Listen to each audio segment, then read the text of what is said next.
H-1B is a really important issue for India specifically, because a lot of the businesses go back and forth, and certainly they need access to the US for bringing in a lot of their workers. To talk a bit more about what these two candidates will mean for business, we have with us in the studio Ronak Jani. Hi, how are you? He works on mergers and acquisitions and is the founder of Ananta Ventures and Acquisitions. Ronak, you do a lot of work between India and the US. Correct.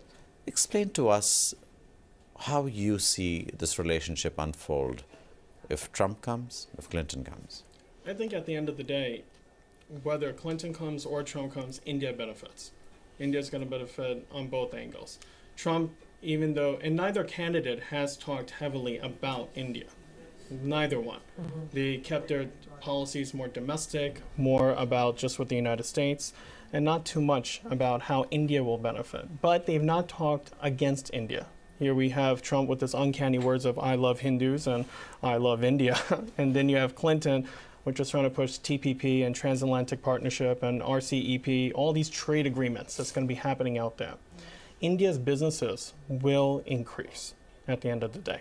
Specifically for you, who do you think will be better for business between India and Republicans have always been much stronger when we look at for businesses. I mean, they are more for the business, less for actual policy and less for the environment and all that. That's been traditional throughout the years. So when we look at the business aspect, yes, we can see that maybe Republicans may do a little bit more. We have Trump already investing within India. I mean, let's not forget, he is already with Lodha Group with a 2,300 crore rupees project in Mumbai, and he has nothing in China. So I do see him obviously giving more into India. When we've spoken to businesses here, overwhelmingly people have come out and in support of Trump's dropping the tax bracket. Correct. And Clinton actually increasing that tax bracket. Correct. And businesses obviously always seem to work towards laissez-faire, less interference of government, and that's what any businessman would like. But from an overall point of view of a nation's growth, who do you think will work better? Tax brackets are extremely important. This is one of the reasons why Apple is outside of the United States. Apple is not inside. That's why you're seeing Microsoft holding money outside, Samsung holding money outside. Nobody wants to bring it into inside because the tax bracket is way too high. If Clinton increases the tax bracket, you will see more companies going overseas and keeping their money in Ireland, in Israel, and all these other places than bringing it into India. Into the United States. You know the Made in America brand that Trump's really pushing out. What would that mean for Indian manufacturing jobs? India actually does a lot more what we call assembly base type of jobs. So they're creating specific components, and those components are then brought into the United States.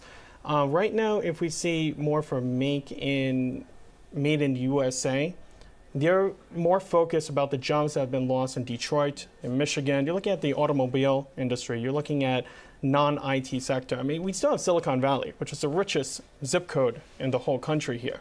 So obviously, there is an entire IT industry which is not conflicting with that of India. It is a little bit with China, but not as much. I think with Trump, his support is more about bringing back just the blue-collar workers and their jobs. These individuals you're looking at in their 40s, 50s, 60s, and remember with the unemployment rates, we have 6 different levels. So when we're looking at a U1 level, yes, the economy right now is unemployment 4.9, but on a U6 level, it's 9.7.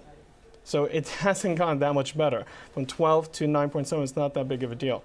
But we really need to have more of the U.S. blue-collar workers, which are not your white-collar, not your Harvard graduates, not your college educated. And I think that's what he's going after. If we looked at this whole outsourcing industry, and we've seen some scuffles, if I may call them, in the recent history. There was this scam that came out of India. Now, can things like this impact the relationship negatively? Or Does it happen often here as well? Do these scams take place here as well? The scams definitely takes place. That's why we have WikiLeaks to really kind of come out and trying to let everyone know these things are happening behind closed doors. So those factors are there. I would say outsourcing-wise, a lot of the U.S. jobs that went to India was more in the 90s. We saw that with the blue chip market and everything. Since then, outsourcing has become less from the U.S. into India. It has become more now with U.S., with Brazil, and Latin America. So India is really not in that calculation as much. So again, India will not be affected with the outsourcing aspect of it. Actually, if Trump comes or if Clinton comes, cheap labor is going to be needed. And the only other place besides where you can get cheap labor yet with intellectual labor is India. And with a stable government. Great. Thank you, Ronak. Thank you for joining us. Thank